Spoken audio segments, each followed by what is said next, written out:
नमस्कार दोस्तों, स्वागत है एक बार फिर से आपका। दोस्तों, हम बात कर रहे थे संयुक्त राष्ट्र संघ। और आज की क्लास से महत्वपूर्ण इसलिए रहेगी कि संयुक्त राष्ट्र संघ के बारे में भारत का योगदान हमने पिछली क्लास में कर लिया। आज हम बात करेंगे संयुक्त राष्ट्र संघ का महत्वपूर्ण जो स्ट्रक्चर है, संरचनागत है, स्थापना है, भारत कब जुड़ा, कौन से देश जुड़े हुए हैं, इसके कौन से अंग है, क्या महत्वपूर्ण इनके कार्य है, उसकी चर्चा आज की क्लास में करेंगे। छोटी सी क्लास रहेगी लेकिन आपके लिए बहुत अहम है। यहाँ से हर संभव एक प्रश्न अब जो आज हम पढ़ रहे हैं उसमें से आने की संभावना रहती है। ठीक है, तो सबसे पहले हम आइए देखते हैं। हम बात करें संयुक्त राष्ट्र संघ यानी यूएनओ, यूनियन नेशन ऑर्गेनाइजेशन इसको कहा जाता है। यूएनओ की जहां से बात शुरू करें हम, तो सामुदायिक सुरक्षा की अवधारणा पर आधारित एक अहम महत्वपूर्ण पूर्ण संगठन है। ध्यान रखना, महत्वपूर्ण संगठन है यानी अहम संगठन है। ठीक है, यूनियन नेशन ऑर्गेनाइजेशन, इसको मिलाकर क्या बनता है? संयुक्त राष्ट्र संघ बनता है। स्थापना कब होती है? 24 अक्टूबर 1945 को होती है। इसके संस्थापक सदस्य 51 देश थे। ध्यान रखना, कितने सदस्य थे इसमें? 51 संस्थापक सदस्य देश इसमें थे। 51वां संस्थापक सदस्य देश कौन सा था? तो वो पोलैंड था। 51 नंबर पे कौन सा? पोलैंड। यूएनओ की स्थापना का प्रयास द्वितीय विश्व युद्ध के दौरान ही प्रारंभ हो गया था। इसके लिए निम्न प्रयास किए गए थे। जैसे दूसरा विश्व युद्ध हुआ था और दूसरे विश्व युद्ध के तुरंत बाद स्थिति ये हुई थी कि बहुत ज्यादा जन और धन की हानि हुई थी, यानी अपार संभावनाएं थी कि युद्ध से कुछ अच्छे संकेत मिले, लेकिन बहुत ज्यादा जनसंख्या, इसमें बहुत सारे सैनिक मारे गए थे और धन, और यहां से हम आर्थिक संसाधनों की बात करें तो बहुत ज्यादा नुकसान हुआ था। ऐसा नुकसान और ऐसा विध्वंस, ऐसा युद्ध दोबारा नहीं हो, इसके लिए संयुक्त राष्ट्र संघ का गठन किया गया था। पहले विश्व युद्ध के समय सिर्फ राष्ट्र संघ का गठन करने की बात हुई थी, लेकिन वो असफल रहा था। कुछ राजनीतिक, कुछ स्वार्थ प्रवृत्ति, कुछ ऐसी वजह से असफल रहा था। लेकिन दूसरे विश्व युद्ध के बाद में ये जो घटना घटित हुई दूसरे विश्व युद्ध की, उससे लोग बहुत ज्यादा आहत हुए थे और आहत होकर उन्होंने ये नया प्रयास किया था। ठीक है, इसके प्रमुख प्रयास की बात करें तो सबसे पहले अंटार्कटिक चार्टर बना था 8 अगस्त 1941 को। जिस समय हमारे हम बात करें तो विश्व में विश्व युद्ध चल रहा था इस समय, और विश्व युद्ध के समय ये चार्टर लेकर आए थे। कब? तो 8 अगस्त 1941 को। अंटार्कटिक चार्टर पर अमेरिकी राष्ट्रपति रूजवेल्ट थे उस समय। ब्रिटिश प्रधानमंत्री थे चर्चिल ने 8 अगस्त 1941 को हस्ताक्षर किए थे। इसके निर्णय लिया गया था कि सभी औपनिवेशिक राष्ट्रों को स्वतंत्रता दी जाएगी। जो भी, जैसे भारत अंग्रेजों को गुलाम था, अधीन था, औपनिवेशिक राष्ट्र था, तो ऐसे जितने भी देश हैं उन सबको क्या करेंगे? हम आजाद करेंगे, स्वतंत्र देंगे होंगे। ठीक है, फिर है सैन फ्रांसिस्को सम्मेलन। ये महत्वपूर्ण है, ध्यान रखना। सैन फ्रांसिस्को शहर का नाम है, वहां पर सम्मेलन हुआ। इस सम्मेलन के 26 राष्ट्रों ने भाग लिया था। इस सम्मेलन में कितने राष्ट्रों ने भाग लिया? 26 ने। और मिलकर धुरी राष्ट्रों का मुकाबला करने का निर्णय लिया था 1942। आपसे कहें कि धुरी राष्ट्र कौन से थे, तो धुरी राष्ट्र नाम रोम, बर्लिन, टोक्यो, ये 3 धुरी राष्ट्र थे।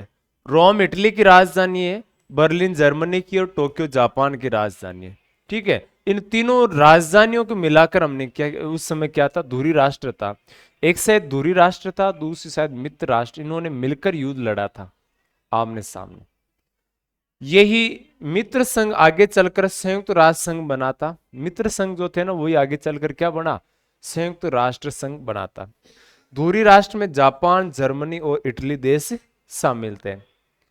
फिर डम्बार्टन आर्म ओम्स सम्मेलन जो 1944 में हुआ था। कौन सा है? डम्बार्टन ओम्स सम्मेलन। यूएनओ के 6 अंगों की संरचना व कार्य प्रणाली पर सहमति बनी थी। यूएनओ के जो 6 अंग है उनकी और उनकी जो कार्य प्रणाली इस पर सहमति बनी थी, परंतु सुरक्षा परिषद में मतदान को लेकर सहमति नहीं बनी थी। सुरक्षा परिषद यहाँ अस्तित्व में आने से रही थी, ध्यान रखना, अस्तित्व में नहीं आई थी, ठीक है। फिर याल्टा सम्मेलन होता है कब? 1945 में। याल्टा सम्मेलन कब हुआ? 1945 में हुआ था। इस सम्मेलन सुरक्षा परिषद में मतदान प्रणाली को लेकर सहमति बनी थी। इसमें सुरक्षा परिषद के 5 स्थायी सदस्यों को डबल वीटो पावर, दोहरा निषेधाधिकार दिया गया था। याल्टा सम्मेलन हुआ 1945 में और यहाँ पर सुरक्षा परिषद भी क्या बन गई थी? सहमति। यहाँ देखो 1944 में 6 अंक की संरचना की बात हुई थी, लेकिन सुरक्षा परिषद में नहीं बात हुई। याल्टा सम्मेलन पर यहाँ पर बात बन गई थी और 5 स्थायी सदस्य है ना, उनको वीटो पावर वो भी डबल तौर पे देकर यहाँ पर मामला तय हुआ था। दोहरा निषेधाधिकार यानी वीटो पावर 5 स्थायी सदस्यों को महत्वपूर्ण मुद्दों पर कार्यवाही रोकने का अधिकार है। यानी कोई भी प्रकार से फैसला होता है, 4-5 में से 4 अगर यस करे और एक भी मना कर दे तो वो कार्यवाही या वो फैसला अटक जाता है। इसके अतिरिक्त यदि ये प्रश्न उत्पन्न हो जाए कि कौन सा मुद्दा महत्वपूर्ण है और कौन सा सामान्य है, तो उन्हें वीटो करने का अधिकार है यहाँ पर, ठीक है। फिर सैन फ्रांसिस्को सम्मेलन और होता है, ये कब का है? 1945 का। कब का होता है? पहले 42 में, अब 45 में होता है। इस सम्मेलन में यूएनओ के चार्टर पर हस्ताक्षर किए गए थे। यूएनओ के चार्टर में 111 अनुच्छेद है। कितने अनुच्छेद है इस यूएनओ के चार्टर में? 111 अनुच्छेद इसमें है, ध्यान रखना, ठीक है। फिर यूएनओ संगठन क्या बनता है? अब देखो ये महत्वपूर्ण जानकारी नोट करना आपको। यूएनओ के संस्थापक सदस्य कितने देश है? 51। 51वां कौन सा है? पोलैंड है। 51वां संस्थापक पोलैंड हो गया। स्थापना कब होती है? 24 अक्टूबर 1945 को स्थापना होती है। भारत भी यूएनओ का संस्थापक सदस्य था और भारत ने 30 अक्टूबर 1945 को हस्ताक्षर किए थे। भारत ने यूएनओ, भारत भी क्या है? यूएनओ का संस्थापक सदस्य था और भारत ने इस पर हस्ताक्षर कब किए? ये डेट आपको नोट करनी है, ध्यान रखना, इंपॉर्टेंट है। भारत ने 30 अक्टूबर यानी 24 अक्टूबर को स्थापना होती है और हमने कब हस्ताक्षर किए? 30 अक्टूबर को हस्ताक्षर किए। हम भी इसमें संस्थापक सदस्यों में शामिल है, ध्यान रखना। भारत की ओर से हस्ताक्षर किसने किया था? हस्ताक्षर प्रोफेसर मुदालियर ने, मुदालियर है, ध्यान रखना, ऐसे लिखना।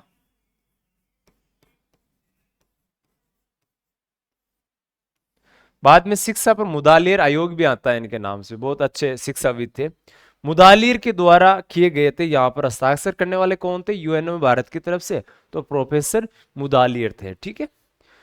भारत वर्तमान में यूएनओ की सदस्य संख्या यानी कितने? देखो 51 से वर्तमान की बात करें तो बढ़कर कितने हो गए?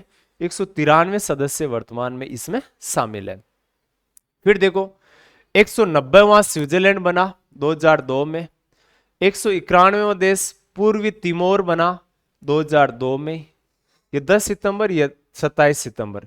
192वें सदस्य मोंटेनिग्रो 2006 में। ये याद रखना है, जो 93 नंबर पे बना था वो कौन सा सदस्य देश था? तो वो था दक्षिणी सूडान, 14 जुलाई 2001। 2001 के बाद में सदस्य संख्या नहीं बढ़ाई गई अभी तक, ठीक है। ये चीज आपको नोट करना। अभी वर्तमान में अगर हम बात करें तो इसमें 5 स्थायी सदस्य देश है, ठीक है। कितने सदस्य है? स्थायी सदस्य देश है और उनके पास वीटो पावर भी भारत में शामिल नहीं है। यूएनओ का सदस्य प्राप्त ग्रहण करना यानी सदस्यता कैसे ग्रहण करोगे, कैसे प्राप्त करते हैं कोई देश? तो इसकी सदस्यता प्राप्त करने के लिए महासभा, यूएनओ की जो महासभा है उसकी बात है, और सुरक्षा परिषद के 2/3 बहुमत की आवश्यकता होती है, जबकि सुरक्षा परिषद में 2/3 बहुमत में 5 स्थायी सदस्यों की सहमति अनिवार्य है। महासभा में भी सहमति चाहिए और सुरक्षा परिषद में 2/3 का मतलब हो गया 66.66% समर्थन चाहिए, ठीक है। और दूसरी बात याद रखोगे, ये 5 जो सदस्य स्थायी सदस्य देश है, 5 कौन से? एक तो अमेरिका है, एक इंग्लैंड है, फ्रांस है, सोवियत संघ रूस है और चीन है।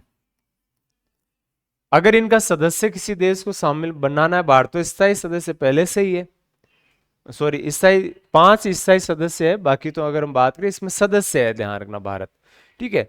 इनकी सहमति भी जरूरी होती है। सदस्यों को निष्कासन कैसे करेंगे? तो यूएनओ के सदस्यों का निष्कासन के लिए महासभा की 2/3 बहुमत के साथ साथ सुरक्षा परिषद का 2/3 बहुमत चाहिए।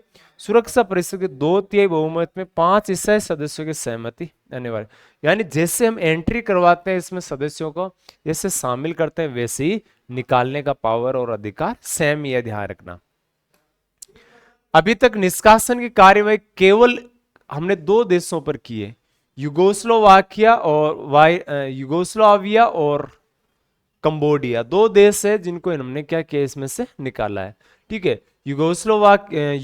युगोस्लाविया को 1992 में निष्कासित किया गया तथा 2000 में सदस्यता समाप्त, पहले निष्कासित किया था और सन 2000 में सदस्यता भी क्या कर दी, समाप्त कर दी, ठीक है। कंबोडिया को 60 के दशक में ही निष्कासित कर दिया, 1998 में शामिल कर लिया था, ठीक है। 1998 में वापस क्या कर दिया, इसको शामिल कर लिया था, ठीक है। ये चीज नोट कर लेना, कंबोडिया पहले बाहर निकाला और वापस शामिल कर लिया जी कि युगोस्लाविया को 1992 में और पूर्ण रूप से सदस्यता समाप्त 2000 में कर दी। उद्देश्य क्या है यूएनओ यानी संयुक्त राष्ट्र संघ के उद्देश्य क्या है?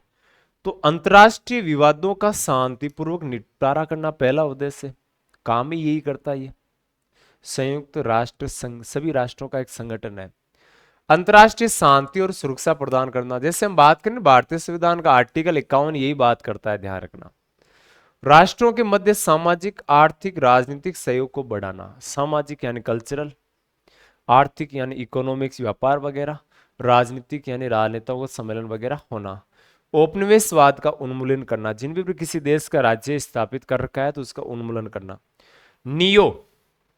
New international economics order, neo बोलते हैं शॉर्ट में इसको, ठीक है, NIEO, new international economics order की स्थापना करना 1 मई 1974 को। 1 मई को आपको बता तो मजदूर दिवस मनाते हैं, और इसकी स्थापना कब की, तो इसकी स्थापना करना भी उद्देश्य है।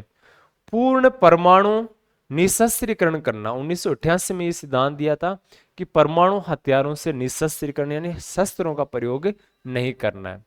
फिर इसके देखो भाषा कौन सी यूएनओ यानी संयुक्त राष्ट्र संघ की कौन सी भाषाएं प्रचलित वर्तमान में है, काम में ली जाती है। आधिकारिक भाषाएं 6 है, ध्यान रखना।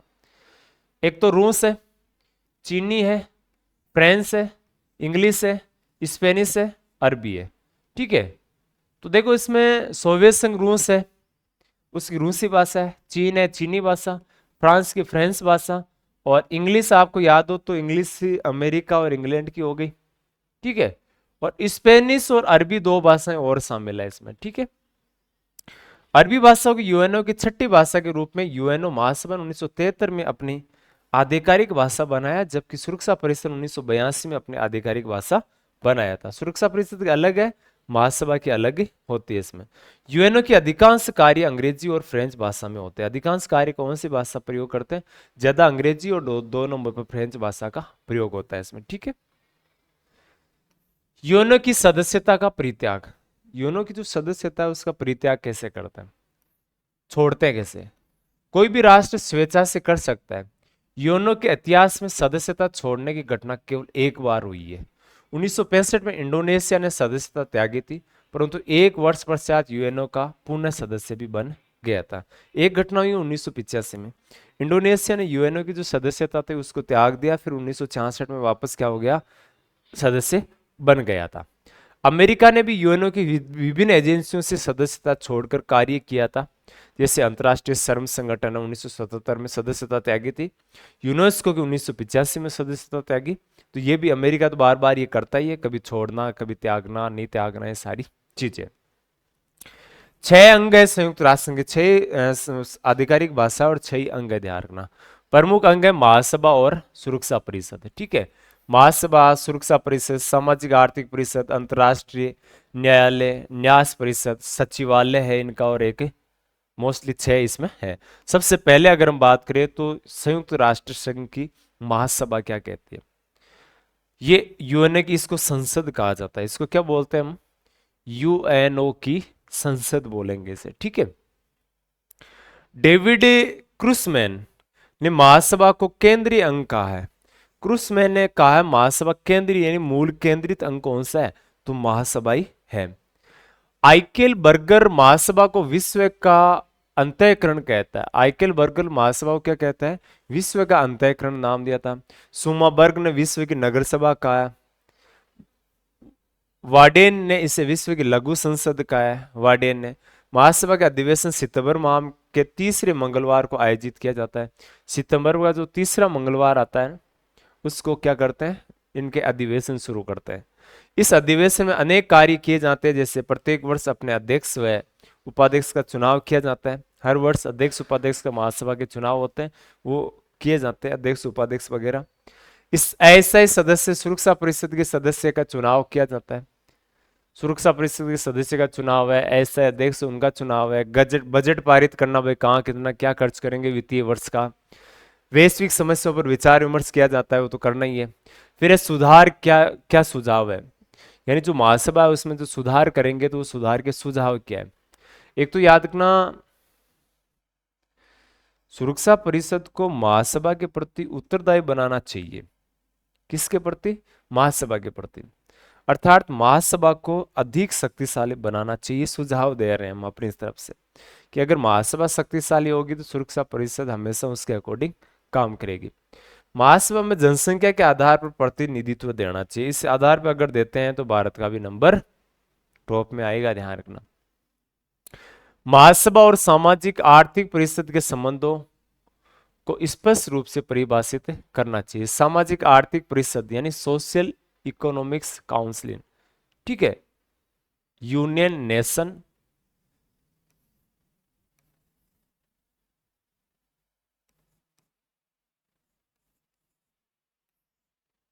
यूनियन नेशनल इकोनॉमिक्स काउंसिल, ठीक है, एससीओ है, सॉरी।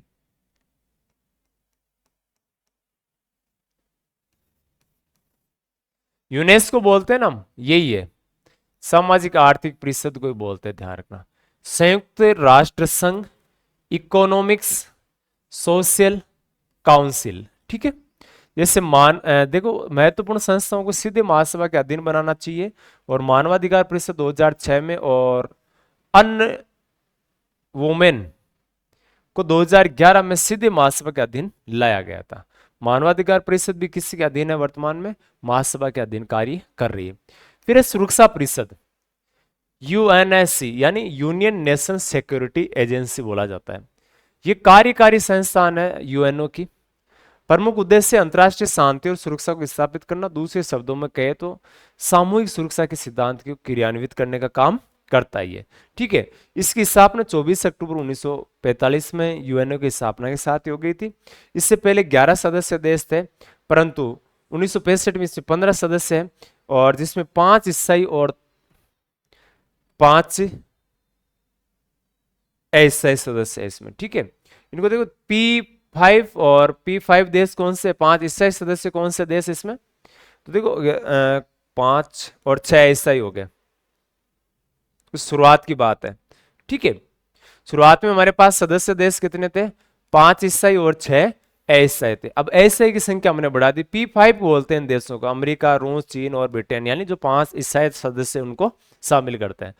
1971 में इसका ईसाई सदस्य बना चीन। 10 ऐसे सदस्य होते हैं जो 2 वर्ष के लिए महासभा द्वारा सुरक्षा परिषद की सहमति से निर्वाचित होते हैं। तो 5 तो ईसाई हो गए और 10 क्या हो गए? अईसाई। शुरुआत में 5 ईसाई और 6 क्या थे? अईसाई, ठीक है। शुरुआत में 11 थे, अब 15 है। ये सदस्य निम्न क्षेत्रों से संबंधित होते हैं: अफ्रीकन समूह से 2, एशिया प्रशांत समूह से 2, पूर्वी यूरोप से 2, लैटिन अमेरिका से 2, पश्चिमी यूरोप से 2। एशिया और प्रशांत की बात करें तो भारत का, पाकिस्तान का कभी ये नंबर आता है इसमें। पहले भारत था इससे पहले, और अब वर्तमान पाकिस्तान इसका सदस्य है। लेकिन वर्तमान स्थिति को देखें तो अफ्रीकन समूह में 3 सदस्य, पूर्वी यूरोप से 1 सदस्य का चुनाव होता है। कार्य क्या? अंतर्राष्ट्रीय शांति और सुरक्षा को स्थापित करना। सामाजिक आर्थिक परिषद बोलते हैं इसको, यूनेस्को नाम सुना है आपने, यूनेस्को। ठीक है, सामाजिक आर्थिक यूएनओ की एक ऐसी प्रमुख एजेंसी जो सामाजिक आर्थिक सामुदायिक सामूहिक सुरक्षा का कार्य करती है। ये व्यक्ति को सामाजिक आर्थिक और सामूहिक सुरक्षा उपलब्ध करवाने का काम करती है। इसमें वर्तमान में कितने देश है? 54 देश है। इनका चुनाव महासभा और सुरक्षा परिषद द्वारा 3 वर्ष के लिए किया जाता है। सामाजिक आर्थिक परिषद यूएनओ की विभिन्न एजेंसियों में कार्य करते हैं। हर क्षेत्र में ये क्या कर रहे हैं? बहुत अच्छा काम कर रही है यूएनओ के क्षेत्र में। यूनेस्को ध्यान रखना संस्कृति में, इकोनॉमिक्स में काम करती है। यूएनओ की प्रमुख एजेंसियां और कार्यक्रम देखो, एक तो है आईएलओ, इंटरनेशनल लेबर ऑर्गेनाइजेशन बोलते हैं इसको। स्थापना कब हुई? 1999। मुख्यालय कहां पर है इसका? तो मुख्यालय लेबर यानी मजदूर संगठन है, उसका मुख्यालय कहां पर है? जिनेवा में। फिर आईएमओ, अंतरराष्ट्रीय सामुद्रिक संगठन। ठीक है, आईएमओ अंतरराष्ट्रीय सामुद्रिक संगठन है। यह संगठन कब स्थापित हुआ था? समुद्र के क्षेत्र की, ये लंदन में 1948 में स्थापित हुआ। फिर याद रखना है आपको आईटीयू, और आईटीयू की बात करें तो यह अंतरराष्ट्रीय दूर संचार संघ है जो सन 1865 में स्थापित हुआ। और इसका मुख्यालय कहां पर है? तो इसका मुख्यालय मिलेगा आपको कहां पर? तो पेरिस में मुख्यालय। ध्यान रखना, स्थापना कब होती है? 1865 में। कहां मुख्यालय? पेरिस। पेरिस कहां है? तो फ्रांस की राजधानी है, ध्यान रखना। ठीक है, नाम क्या है? आईटीयू। ठीक है, हाँ, इंटरनेशनल टेली परफॉर्मेंस यूनियन। ठीक है, नेक्स्ट देखो, यूनेस्को 1946 में स्थापित हुआ और इसका मुख्यालय कहां पर है? पेरिस में। UNIDO, United National Industrial Development Organization, Vienna में 1961 में, और कार्य प्रारंभ 66 में किया था। UPU, universal postal union, burn में है और 1874 में स्थापित हुआ था। डब्ल्यूएचओ, विश्व स्वास्थ्य संगठन, याद रखना है, जिनेवा में है। WIPO 1967, world intellectual property organisation, मुख्यालय कहां है? जिनेवा में। WMO 1950, स्विट्जरलैंड, विश्व मौसम विज्ञान विभाग संगठन है। World tourism organisation, UNWTO, Madrid, Spain में, ध्यान रखना। IAEA, इंटरनेशनल एटॉमिक एनर्जी, यानी ये एनर्जी से संबंधित, ऊर्जा से संबंधित है, वियना में 1957 में। FAO, ये मोस्ट याद रखना है आपको, food agriculture organisation, 1945, Rome Italy में स्थापित हुआ। ICAO, अंतरराष्ट्रीय नागरिक उड्डयन संगठन, 1947, मॉन्ट्रियल कनाडा में हुआ, है वर्तमान में संचालित। UNICEF, united nation children's fund, New York, 11 दिसंबर 1946, कहां पर है ये? तो न्यूयॉर्क में स्थापित है, ये मोस्ट याद रखना। UNEP, united national environment programmes, Nairobi, Kenya में स्थापित है 1972 में। UNU, united national university, Tokyo में, जापान में, 1972 में स्थापित हुआ था। ठीक है, फिर इसकी बात करें तो बात करेंगे सचिवालय की। सचिवालय की कार्यकारी संस्था है यूएनओ की, एक ऐसी एजेंसी है जो यूएनओ के विभिन्न अंगों के समन्वय स्थापित करने का काम, सेक्रेटरी बोलते हैं इसको, ठीक है, काम करता है। ठीक है, इसका प्रमुख महासचिव होता है, जो इसका प्रमुख कौन होता है? महासचिव होता है सचिवालय का। ठीक है, महासभा और सुरक्षा परिषद द्वारा 5 वर्ष के लिए निर्वाचित होता है। इसमें 7 उप महासचिव होते हैं जो 7 विभागों के प्रमुख भी होते हैं। 24 अक्टूबर 1945 को पहली बार कार्यकारी महासचिव नियुक्त किया गया था स्थापना के समय। निर्वाचित महासचिव काल और कार्यक्रम की बात करें तो इस प्रकार रहा था। ठीक है, सबसे पहले बने थे कौन? तो याद रखना, त्रिगवेली बने थे 1946 में, 52 तक रहे थे, नॉर्वे के रहने वाले थे, मोस्ट से याद रखना त्रिगवेली। फिर बने थे 1953 से लेकर 61 तक, 2 बार कार्यकाल रहा था इनका, हेमरसोल्ड का। ठीक है, फिर यूथांट बोलते हैं इनको, यूथांट। 1961 से लेकर 1971 तक म्यांमार के रहने वाले, लगातार 2 बार 5-5 वर्ष कार्यकाल रहा था। कुर्द, वाल्दिहम, और ये ऑस्ट्रिया के रहने वाले 2 बार बने लगातार 72 से 81 तक। जेवियर पेरिस, ये बने थे 82 से 91, पेरू के रहने वाले थे, 2 बार बने। बुत्रस गाली, गाली बने थे 92 से 96 तक, मिस्र के 1 बार ही रहा था इनका कार्यकाल। कोफी अनान लंबे समय तक रहे थे, 2 बार, घाना के रहने वाले थे, 97 से 2006 तक रहे थे। बान की मून, इनका कार्यकाल भी लगातार 2 बार रहा था, 2007 से लेकर 2017 तक महासचिव रहे थे सचिवालय यूएनओ के सचिवालय के। दक्षिण कोरिया के रहने वाले थे।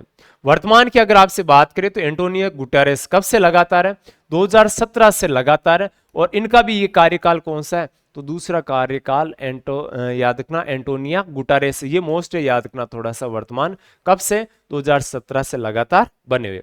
फिर अंतर्राष्ट्रीय न्यायालय भी इसका एक अंग है यूएनओ का। अंतर्राष्ट्रीय न्यायालय हेग में स्थापित है, ध्यान रखना। कहां पर है, विश्व की सर्वोच्च न्यायिक संस्था है अंतर्राष्ट्रीय न्यायालय। अपने भारत की बात करें तो भारत में जो BN राव थे ना, वो इसमें अंतर्राष्ट्रीय न्यायालय में क्या रह चुके थे, न्यायाधीश रह चुके थे, ठीक है। हाँ, एक नरेंद्र सिंह आपको याद है बांसवाड़ा डूंगरपुर से, वो भी इसमें न्यायाधीश नगेंद्र सिंह रह चुके। इसका मुख्यालय कहाँ है, तो हेग नीदरलैंड में स्थित है। किसका, अंतर्राष्ट्रीय न्यायालय का। स्थापना की बात करें तो 1945 में स्थापना होती है यूएनओ के साथ इनकी। इसमें 15 न्यायाधीश होते हैं, 9 वर्ष के लिए इसमें महासभा और सुरक्षा परिषद द्वारा निर्वाचित होते हैं। न्यायाधीशों का कार्यकाल कितना होता है, तो 9 वर्ष होता है। कितने न्यायाधीश होते हैं, 15 न्यायाधीश। स्थापित कहाँ है, हेग नीदरलैंड में स्थापित है, ठीक है।